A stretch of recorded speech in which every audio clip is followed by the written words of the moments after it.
നമസ്കാരം. റാഫ് ഫുട്ബോളിലേക്ക് എവർക്കും സ്വാഗതം. ഇത്തവണത്തെ മികച്ച യുവതാരത്തിനുള്ള ഗോൾഡൻ ബോയ് പുരസ്കാരം ലഭിച്ചത് ലാമിൻ യമാലിനായിരുന്നല്ലോ. ടുട്ടോ സ്പോർട്സ് ആണല്ലോ ഈ ഒരു പുരസ്കാരം സമ്മാനിക്കുന്നത്. അവരുമായിട്ടൊരു ഇൻ്റർവ്യൂ ഇപ്പോൾ ലാമിൻ യമാൽ നടത്തിയിട്ടുണ്ട്. അതിൽ ഒരുപാട് കാര്യങ്ങൾ പറയുന്ന കൂട്ടത്തിൽ അദ്ദേഹത്തോടുള്ള ചോദ്യം, ഏത് പ്ലെയറാണ് നിങ്ങളുടെ റെഫറൻസ് ആയിട്ട് പറയാൻ പറ്റുന്ന ഒരു താരം?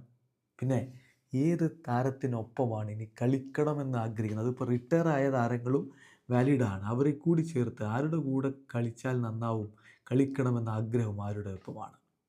ജമാലിൻ്റെ മറുപടി നോക്കുക, മെസ്സിയെ കൂടാതെ. സോ മെസ്സി അദ്ദേഹത്തിൻ്റെ ആയിട്ടുള്ള മെസ്സി അദ്ദേഹത്തിൻ്റെ റെഫറൻസാണ് എന്ന് പറയുകയാണ്. മെസ്സിയെ കൂടാതെ നെയ്മർ ആൻഡ് റൊണാൾഡിനോ, ഈ രണ്ടു പേരെയാണ് ഞാൻ എൻ്റെ റെഫറൻസ് ആയിട്ട് കണ്ടത്. കാരണം മെയിൻലി അവരുടെ ആ ഒരു ഫൺ, അവരുടെ ആ ഒരു കളിയുടെ രീതി, അവരെങ്ങനെയാണ് കളിയെ നോക്കി കാണുന്നത്, അതൊക്കെ വെച്ചുകൊണ്ട് എനിക്ക് എൻ്റെ റെഫറൻസ് ആയിട്ട് ഞാൻ അവരെ കാണുന്നു. എല്ലായ്പ്പോഴും സംതിങ് ന്യൂ അവർ ട്രൈ ചെയ്യാറുണ്ട്.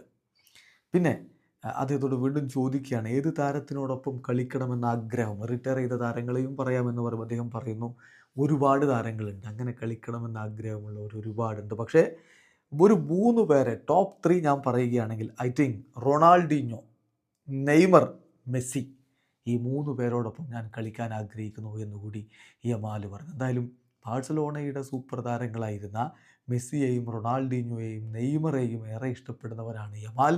അവരുടെ കളി പ്രത്യേകിച്ച് അദ്ദേഹം പറയാറുണ്ട്, നെയ്മറുടെ കളി ഞാൻ പലവട്ടം കണ്ടതുപോലെ അനുവർത്തിക്കാൻ വേണ്ടി ശ്രമിക്കാറുണ്ട് എന്നുള്ളത്. എന്തായാലും നെയ്മർ ജൂനിയറും മെസ്സിയും റൊണാൾഡിനോയും ഒക്കെയാണ് പയ്യൻ്റെ റെഫറൻസ്. വീഡിയോ അവസാനിക്കുന്നു. ഫുട്ബോൾ ലോകത്തെ കൂടുതൽ വിശേഷങ്ങളുമായി റാഫ് ടോക്സ്.